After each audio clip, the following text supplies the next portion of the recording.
கிறிஸ்துவுக்குள் பிரியமானவர்களே, இந்த நாளுக்கான தியான வசனம் யோவான் எழுதின சுவிசேஷம் 4வது அதிகாரம் 50வது வசனம். John chapter 4 verse 50. இயேசு அவனை நோக்கி, நீ போகலாம், உன் குமாரன் பிழைத்திருக்கிறான் என்றார். அந்த மனுஷன் இயேசு சொன்ன வார்த்தையை நம்பி போனான். என்ன ஒரு ஆச்சரியம் பாருங்க.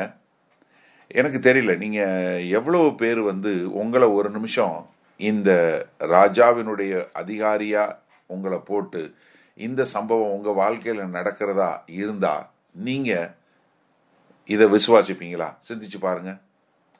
தெரியல, இப்ப நீங்க ஒன்றும் பிரச்சனை இல்லை. இப்ப நீங்க ஜெபம் பண்ண வர்றீங்க, என்கிட்ட ஜெபம் பண்ண வர்றீங்க, இந்த மாதிரி உங்க வீட்டுல பிள்ளை சாக கிடக்கு, என்கிட்ட சொல்றீங்க.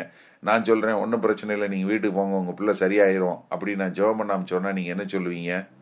என்ன இவரெல்லாம் பெரிய போதகரா அப்படின்னு முறைச்சிக்கிருவீங்கல்ல? இல்லை உங்களுடைய போதகத்தையே போய் சொல்றீங்க, இல்லை உங்களுக்கு தெரிஞ்ச ஒரு ஊழியக்காரர்கிட்ட போய் சொல்றீங்க. அவர் இந்த பதில் சொன்னா நீங்க எத்தனை பேர் விசுவாசிச்சிருப்பீங்க? இப்பவே உடனே வரேன், நான் கை வச்சு ஜெபம் பண்றேன் அப்படின்னு சொன்னா நீங்க விசுவாசிப்பீங்க. ஆனா இங்க ஆண்டவர் என்ன சொல்றாரு? நீ போ, உன் குமாரன் பிழைத்திருக்கிறான் என்றார்.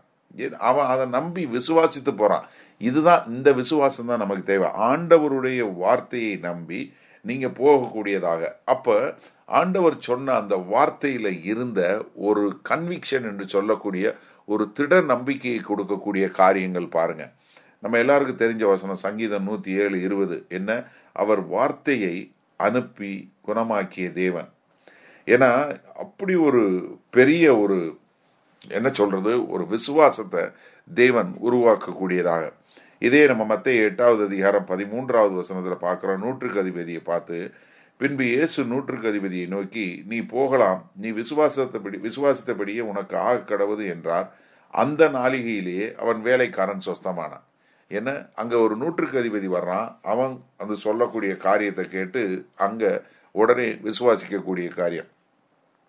இதை விட பழைய ஏற்பாட்டில் எனக்கு ஒரு நல்ல ஒரு சம்பவம் ஞாபகத்துக்கு வருது. அது 1 ராஜாக்கள் புஸ்தகம் 17வது அதிகாரத்துல நடக்கக்கூடிய ஒரு சம்பவம். இப்போ எலியா அங்க போயிருக்கிறாரு. அங்க சராபத்துல உள்ள ஒரு விதவை ஒருத்தி இருக்கிறான். அவ என்ன பண்றா? என்கிட்ட ஒண்ணுமே இல்லை, என்கிட்ட ஒரு பிடி மாவு தான் இருக்கு, அதுல கொஞ்சம் எண்ணெய் இருக்கு, அதை ரெண்டையும் செஞ்சு ஒரு அப்பம் செஞ்சு கடைசியா நானும் என் குமாரனும் சாப்பிட்டுட்டு செத்து போறான் அப்படின்னு சொல்றான். அப்படி சொல்லும்போது எலியா அவளுக்கு சொல்லக்கூடிய காரியம் பாருங்க. 1 ராஜாக்கள் 17வது அதிகாரம் 13வது வசனம். அப்பொழுது எலியா அவளை பார்த்து, பயப்படாதே, நீ போய் உன் வார்த்தையின்படியே ஆயத்தப்படுத்து, ஆனாலும் முதல் அதிலே எனக்கு ஒரு சிறிய அடையை பண்ணி என்னிடத்தில் கொண்டு வா, பின்பு உனக்கும் உன் குமாரனுக்கும் பண்ணலாம். கர்த்தர் தேசத்தின் மேல் மலையை கட்டளையிடும் நாள் மட்டும் பானையின் மா செலவழிந்து போவதும் இல்லை, கலசத்தின் எண்ணெய் குறைந்து போவதும் இல்லை என்று இஸ்ரவேலின் தேவனாகிய கர்த்தர் சொல்லுகிறார் என்றான். அவள் போய் எலியாவின் சொற்படி செய்தால் அவளும் இவனும் அவள் வீட்டாரும் அநேக நாள் சாப்பிட்டார்கள். என்ன ஒரு ஆச்சரியம் பாருங்க. இருக்கிறது ஒரு பிடி மாவு, கொஞ்சம் போல எண்ணெய், ஒரு அடை பண்ணி சாப்பிட்டுட்டு சாக போறோம். சரிம்மா, நீ செய்ய, ஆனா என்ன பண்ணு, முதல்ல எனக்கு ஒரு சின்ன ஒரு அடையை கொண்டு வா. என்ன ஆகும்? அதுக்கப்புறம் நீ கையில இருக்க மாவும் எண்ணெயும் வற்றி போவதே இல்லை, நீ செய்யலான்னு சொல்லி அங்க அவளுக்கு ஒரு சாக போறவளுக்கு ஒரு நம்பிக்கையை கொடுக்கிறார். எது? அந்த தேவ வார்த்தை. எனக்கு அருமையானவர்களே, இந்த செய்தியை கேட்டுக்கொண்டு இருக்கிற உங்களுக்கு தேவன் சொல்றாரு, நீ விசுவாசித்தால் தேவனுடைய மகிமையை காண்பாய். உங்களுடைய வாழ்க்கையில என்ன காரியங்கள் முடிந்து போனது, எது நிறைவேறாது, எது இல்லைன்னு சொல்லி நினைக்கிறீங்களோ அங்கு ஆண்டவரால் ஒரு அற்புதத்தை, அதிசயத்தை செய்ய முடியும். அப்படிப்பட்ட வல்லமையுள்ள தேவன் தான் நம்ம கிட்ட இருக்கிறார். ஸோ எனக்கு அருமையானவர்களே, நம்ம என்ன புரிஞ்சு கொள்ளணும்? தேவன் ஒரு வார்த்தையை கொடுத்தாருன்னா அவர் பொய் சொல்ல மனிதன் அல்லவே. அவரால் கூடாத காரியம் ஒன்றுமே இல்லை. அப்ப என்னன்னா, இங்க அந்த ராஜா வீட்டு அதிகாரிட்ட சொன்ன உடனே அவன் உடனே நம்பி விசுவாசித்து போகிறான். ஒரு நாள் பிரயாணம் என்ன பண்ணி போகணும், ஆனாலும் தன் மகன் உயிரோடு இருப்பான் என்று விசுவாசித்து போறான். ஏன்? அப்படிப்பட்ட ஒரு நம்பிக்கை கொடுக்கக்கூடிய வார்த்தைகளை கேட்டான். இன்றைக்கு நமக்கு வேத புஸ்தகத்தில் ஏறக்குறைய 6000 வாக்குத்தத்தங்கள் இருக்கிறது என்று சொல்லுகிறாங்க.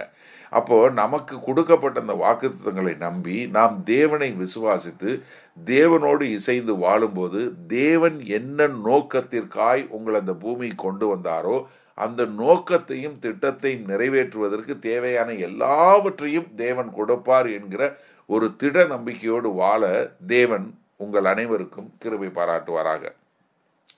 நல்ல ஆண்டவரே, இந்த அருமையான நாளில் இந்த செய்தியை கேட்டுக்கொண்டிருக்கிற எனக்கு அருமையான சகோதர சகோதரிகள் ஒவ்வொருவரையும் பிதா, குமாரன், பரிசுத்த ஆவியின் நாமத்தினால் ஆசீர்வதிக்கிறேன். ஆண்டவரே, இன்றைக்கு அவர்களுடைய விசுவாசத்தை எங்கள் தேவன் வருதிக்க பண்ண வேண்டுமாய் வேண்டுகிறோம். ஆம் ஆண்டவரே, இவர்கள் விசுவாசத்தில் தேறினவர்களாகவும் தேவனுடைய வார்த்தையை விசுவாசித்து அவர் என்ன சொன்னாரோ அதை கேட்டு அதற்கு கீழ்ப்படுகிறவர்களாய் உம்முடைய ஜனங்களாய் உம்முடைய நாமத்தை பிரதிபலிக்கிறவர்களாய் வாழ எங்கள் தேவன் கிருபை பாராட்ட வேண்டுமாய் இயேசு கிறிஸ்து என்னும் இனிய நாமத்தினால ஆசீர்வதி ஜெபிக்கிறோம் ஜீவனுள்ள வல்ல பிதாவே, ஆமேன். கர்த்தர் உங்களை ஆசீர்வதிப்பாராக. நாளை காலை சந்திப்போம். ஆமேன்.